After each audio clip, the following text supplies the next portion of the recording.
Anda kembali menyaksikan Nusantara Business Hour dan langsung saja kita update pergerakan pasar saham domestik dalam segmen Market Lock.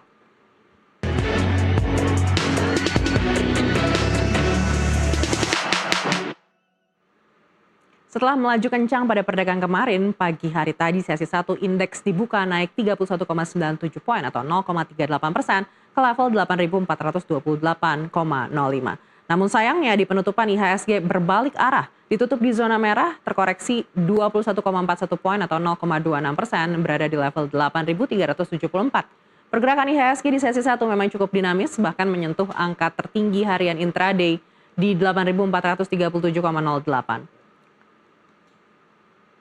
Pergerakan ini dipicu harga saham 417 emiten yang berakhir di zona pelemahan, sementara 237 saham ditutup naik dan 162 saham tidak mengalami perubahan harga pada sesi pertama atau stagnan.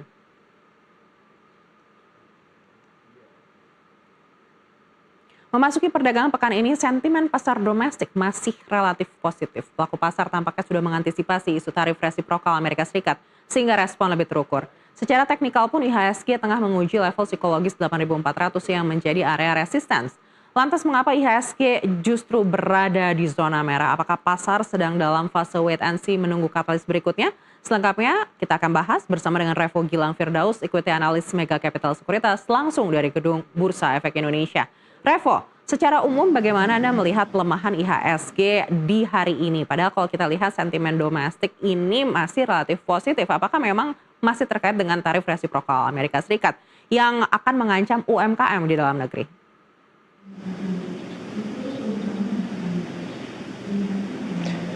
Oke, terima kasih. Jadi kalau kita perhatikan memang hari ini cukup mengejutkan juga. Jadi basically kalau mungkin kita berkaca dulu di hari kemarin ya. Jadi kalau kita perhatikan di hari kemarin, di hari Senin, itu kita perhatikan ada naik 1,5% kurang lebih IHSG-nya ya. Dan akhirnya di hari ini sempat sebetulnya tadi pagi kita lihat agak cukup menguat untuk IHSG-nya sendiri. Dan kita perhatikan kemarin juga sebetulnya asingnya cukup positif juga. Baik itu dari sisi net foreign buy secara regular market maupun secara all market. Itu kurang lebih sekitar 1 triliun rupiah.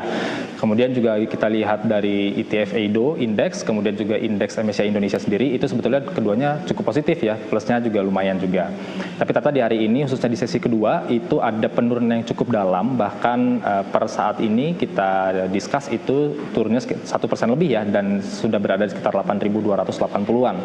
Dan hal itu kelihatannya memang menjadi alasan, salah satunya adalah karena soal tarif Trump itu memang betul ya. Jadi kalau kita bicara soal uncertainty dari kita perhatikan mungkin dari beberapa waktu lalu, tapi yang salah satu yang paling besar adalah di tahun lalu ya, di bulan April 2025 itu ketika Trump bicara soal tarif, kemudian uncertainty itu terus ada tuh setelah April, masuk Mei, Juni terus sampai sepanjang 2025 uncertainty terus ada, itu yang akhirnya membuat juga pasar juga bergejolak sekali. Dan kita perhatikan memang di hari ini memang uncertainty dan kekhawatiran soal tarif ini sebetulnya akan seperti apa sih gitu. Memang terakhir kan 19% gitu ya Indonesia masuk barang ke US, tapi ada possibility memang turun di bawah 19%, ya either mungkin 10% atau 15%, dan tapi ini memang belum diketok palu, jadi belum deal gitu ya. Tapi memang intinya ketidakpastian ini akhirnya membuat emiten-emiten kita juga ada mengalami koreksi-koreksi terlebih dahulu.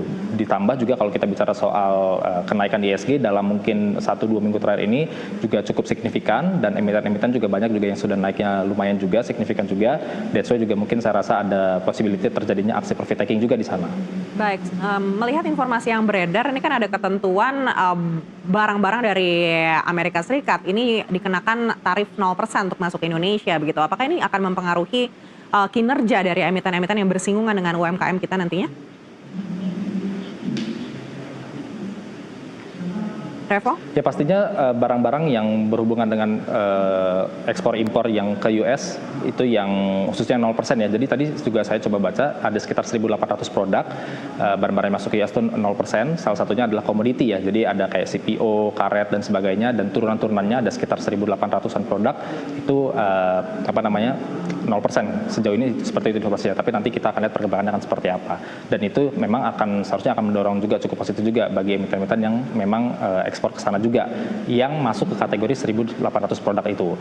Tetapi memang kita juga cukup banyak ya emiten-emiten yang memang ekspor ke US itu yang bisa dikenakan tarif juga gitu. Jadi dia nggak 0%, that's why secara garis besar IHSG juga masih cenderung mengalami koreksi. Sementara kalau tadi bicara soal UMKM, ya mungkin gini, kalau UMKM-nya memang dia domestic base gitu ya, semuanya misalkan barang-barangnya masih cenderung di dalam negeri, pakai barang-barang dalam negeri, kemudian demand-nya juga dalam negeri banget gitu, jadi masih mengandalkan konsumsi rumah tangga sekali, ditambah kalau kita lihat di tahun kemarin, kuartal 4 2025, itu konsumsi rumah tangga tumbuh ya, cukup lumayan juga 5,11% ya, mirip dengan GDP kita yang full year. Jadi kelihatannya kalau masih UMKM yang memang masih base-nya itu adalah ngambil barangnya atau supply chain-nya masih dalam negeri dan juga domestic demand, kelihatannya masih akan cenderung cukup resilience. Tapi kalau memang dia barang-barangnya dari US kayak gitu, mungkin itu akan ada gejolak lah seperti itu. Tapi saya rasa pemerintah juga tidak akan tinggal diam ya menghadapi kondisi-kondisi yang ada belakangan ini. Baik, tadi Anda sempat sebut sektor komoditas. Apakah sektor ini harus kita waspadai menjelang penerapan tarif resiprokal Amerika Serikat ini? Dan bagaimana dengan sektor consumer? Apakah juga pergerakannya masih bisa kita harapkan di bulan suci Ramadan ini?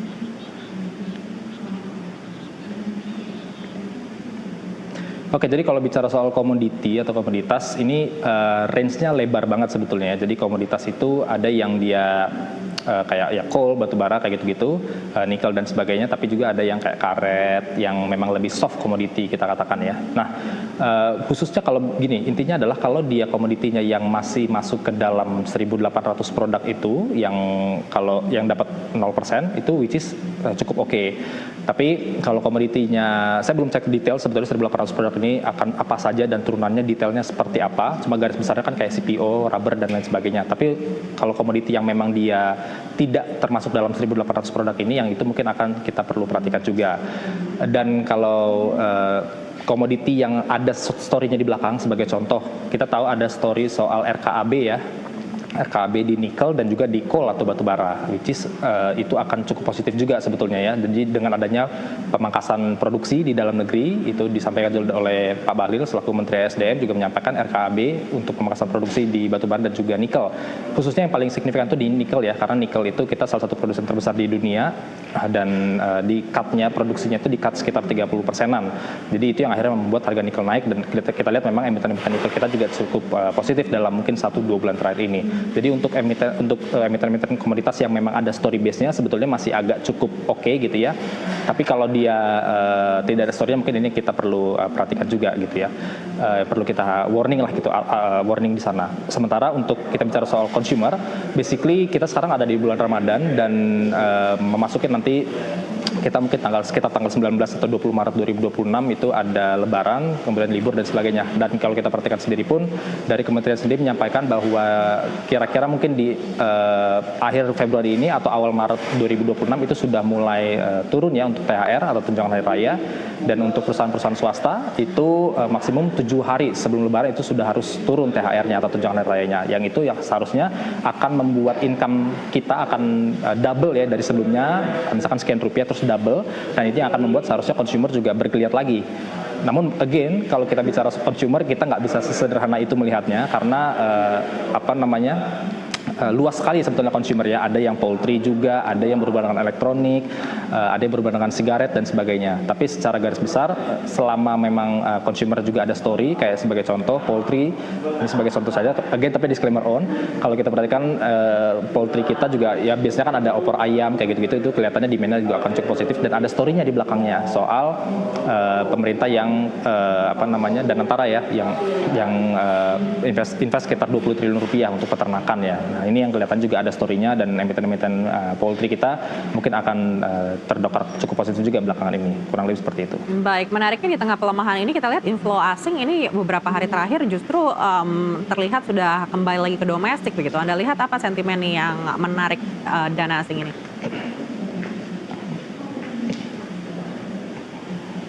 Jadi kalau kita lihat investor asing, basically kalau kita tarik mungkin 1-2 minggu terakhir itu masih agak outflow. Bahkan mungkin 1 minggu terakhir itu mungkin masih triliunan lah outflow, kurang lebih kayak gitu. Tapi kalau kemarin memang betul ada inflow sekitar 1 triliun rupiah. Dan tadi yang saya sampaikan ada kenaikan dari ETF indeks EIDO dan juga indeks MSCI Indonesia.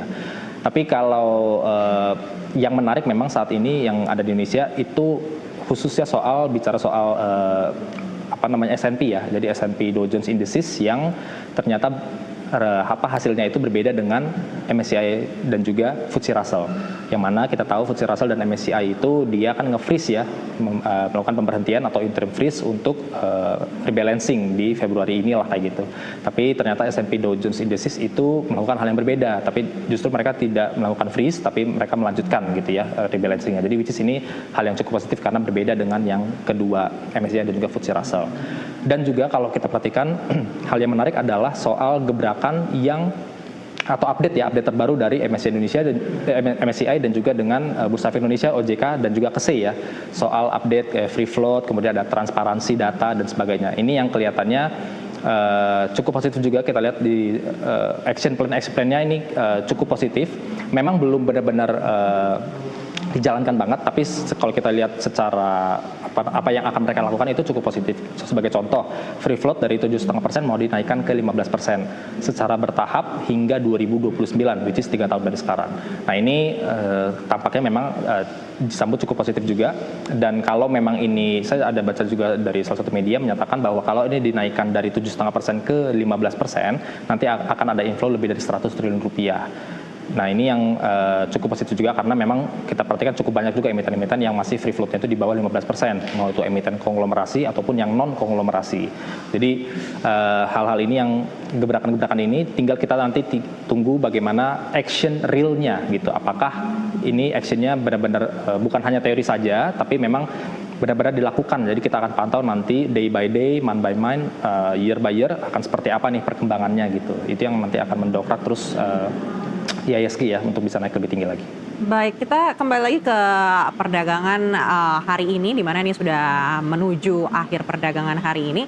Dan kita lihat saham-saham konglo ini masih menjadi pemberat perdagangan. Anda lihat seperti apa pergerakannya hingga penutupan nanti?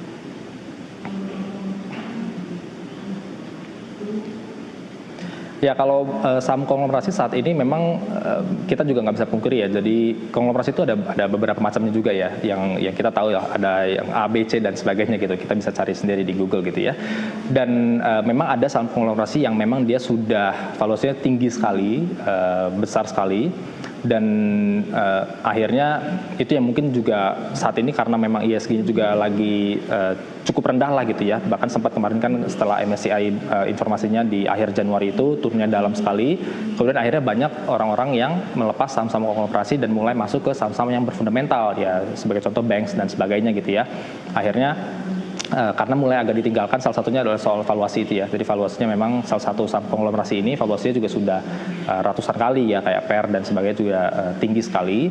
Tapi memang ada beberapa dari saham-saham konglomerasi ini yang dia memang masih cukup oke gitu ya. Kita lihat dari sisi kayak PBV, PER-nya itu masih cukup oke. Ada juga yang dia memang punya story dari emiten sendiri. Ada yang mau diversifikasi dari A terus dia mau ke emas kayak gitu sebagai contoh.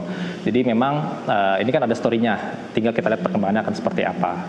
Tapi memang ada juga konglomerasi yang memang dia udah mahal banget gitu ya secara valuasi dan sebagainya. Jadi kalau secara garis besar mungkin dalam beberapa hari ke depan atau mungkin 1 minggu 2 minggu ke depan memang saham-saham konglomerasi yang ada story-nya dan memang kelihatannya juga keterbukaan informasinya terus diupdate oleh perusahaan dan cukup positif di respon pasar, seharusnya masih akan cukup bisa bertahan lah kurang lebih seperti itu. Apalagi story-story yang memang dia bisa menaikkan revenue dan juga profitnya kayak gitu.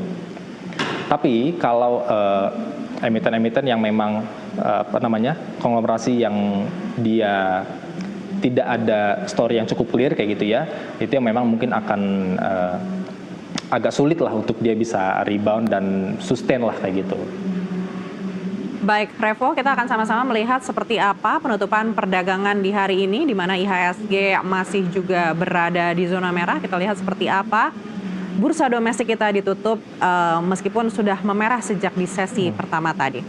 Kita lihat IHSG ditutup melemah 1,37% di 8.280.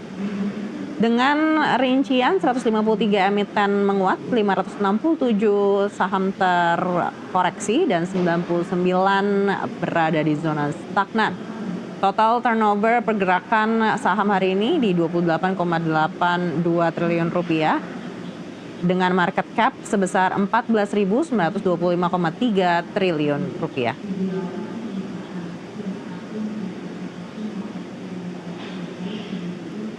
Baik, Revo, kalau melihat penutupan hari ini berada di zona merah, Anda sampaikan di beberapa hari lagi mungkin sentimen yang sama ini masih mempengaruhi IHSG. Tapi apakah memang secara teknikal IHSG saat ini sedang mengisi gap yang terjadi ketika bursa domestik sempat melonjak signifikan di akhir Januari?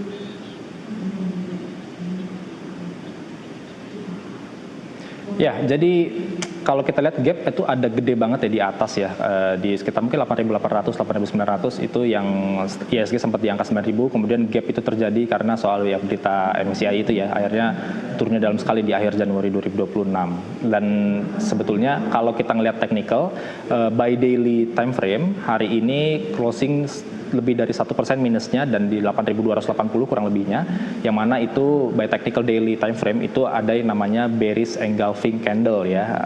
Nah itu artinya atau outside bar istilah lainnya adalah potensi untuk dia mengalami koreksi lanjutan. Nah konfirmasinya apa? Salah satu konfirmasi untuk dia kita di set apakah kemungkinan besok turun lebih lanjut lagi atau tidak adalah nanti sore sekitar jam 6 kita lihat nanti dari sisi net foreign-nya ya, net foreign-nya apakah inflow atau outflow. Kalau memang ternyata masih ada, ternyata malah outflow gitu ya, outflow-nya mungkin bahkan besar, mungkin lebih dari 1 triliun sebagai contoh, itu akan ada tendensi untuk dia turun lagi di keesokan harinya. Apalagi kalau kita perhatikan, nanti kita akan cek juga secara daily-nya soal ETF Edo dan MSCI Indonesia-nya sendiri. Apakah secara daily return, apakah dia turun atau dia naik. Kalau dia turun juga, kemudian foreign-nya juga ternyata outflow, nah ini yang artinya ada indikasi untuk dia turun lebih dalam lagi. Kalau kita perhatikan mungkin ada possibility di 8170 ya, itu area support, minor support, classic support yang kelihatan cukup clear di 8170. Nah ini yang yang bisa dicermati juga ya untuk IHSG dalam mungkin sampai 1-2 hari ke depan.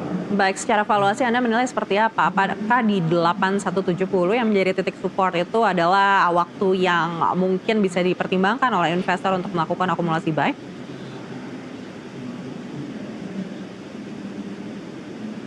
Oke, jadi untuk gini, kalau kita bicara soal valuasi IHSG sendiri, jadi itu ada mungkin dua lah ya, PER dan PBV. Kalau PBV kita sekitar 2 sekian, sementara kalau dari sisi PER itu kita bagi lagi dua.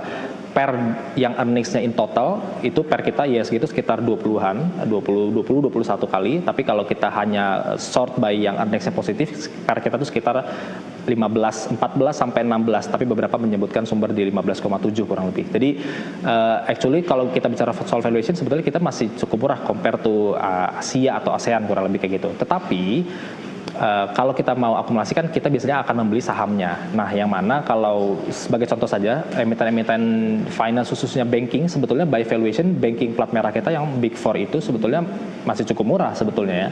Karena mungkin angkanya mungkin kurang lebih roughly minus 1 standard deviation by PBV ya.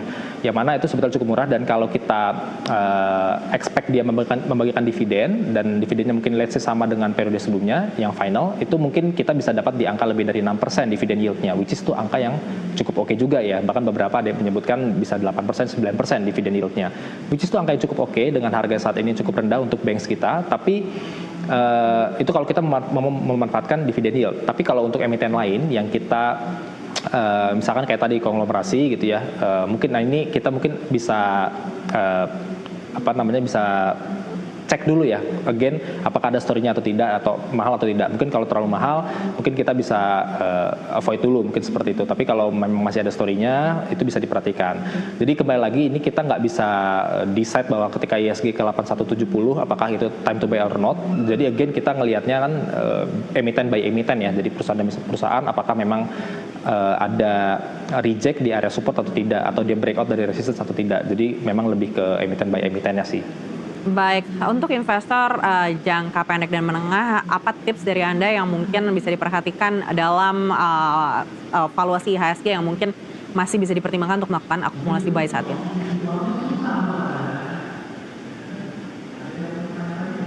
Oke, jadi setidaknya mungkin ada dua yang bisa saya sampaikan. Yang pertama, kalau kondisi saat ini kan again uncertainty banget soal tarif seperti itu ya. Jadi ini masih uncertainty masih cukup besar, dan jangan lupa kita setelah nanti lebaran itu ada libur kurang lebih sekitar 1 minggu ya, 18 sampai 24 Maret 2026. Nah, 1 minggu ini kita khawatirkan ada something yang memang cukup besar kejadian kayak di April tahun lalu ya. Ketika April 2025 kita liburan, ternyata di tengah-tengah kita liburan ada Trump mengumumkan soal tarifnya ya. Nah, ini yang akhirnya ketika buka perdagangan turun dalam ISG dan sebagainya. Jadi kalau yang bisa saya sampaikan adalah kalau untuk yang konservatif investor, kita bisa perhatikan untuk melakukan trimming position kalau memang sudah mulai mengalami floating profit ya. Jadi emiten yang kita sudah mulai floating profit itu kita bisa mulai cash out, jadi realisasikan keuntungannya, dan kemudian kita akhirnya cash ya, karena cash is the king ketika uncertainty itu terjadi. Mengingat juga kita perhatikan soal fixnya sendiri, volatility index itu sudah menyentuh 35 bahkan lebih dari 35. Ini yang agak cukup mengerikan, artinya volatilitasnya cukup besar ya di US sana. Dan dikhawatirkan adanya translasi ke ASEAN termasuk ke Indonesia. Itu yang pertama. Sementara yang kedua, kalau yang mau lebih agresif gitu ya, mungkin bisa diperhatikan untuk emiten-emiten yang berhubungan dengan tadi, kalau mau mengincar dividend yield, mungkin bisa diperhatikan emiten kayak banks kayak tadi, karena dengan harga saat ini yang cukup murah, itu dividend yieldnya cukup tinggi. Sementara kalau kita mau mengincar capital gain di tengah uncertainty, again biasanya adalah gold ya. Jadi gold sektor itu biasanya akan cukup positif juga. Makanya kita perhatikan mungkin dalam 1-2 hari terakhir ini emiten-emiten emas itu cenderung mengalami kenaikan juga, karena memang harga emasnya saat ini juga cukup mengalami kenaikan, rebound sekarang mungkin di 5.100 atau 5.200 dolar per troy ounce. Jadi emiten-emiten yang berbasis emas itu ada mengalami keuntungan lah ya, dari sisi harganya juga mengalami kenaikan seperti itu sih. Tapi again ini disclaimer on ya. Baik, disclaimer on, keputusan tetap berada di tangan Anda. Sekali lagi terima kasih Revo Gilang Firdaus, equity analyst dari Mega Capital Sekuritas sudah bersama kami kali ini.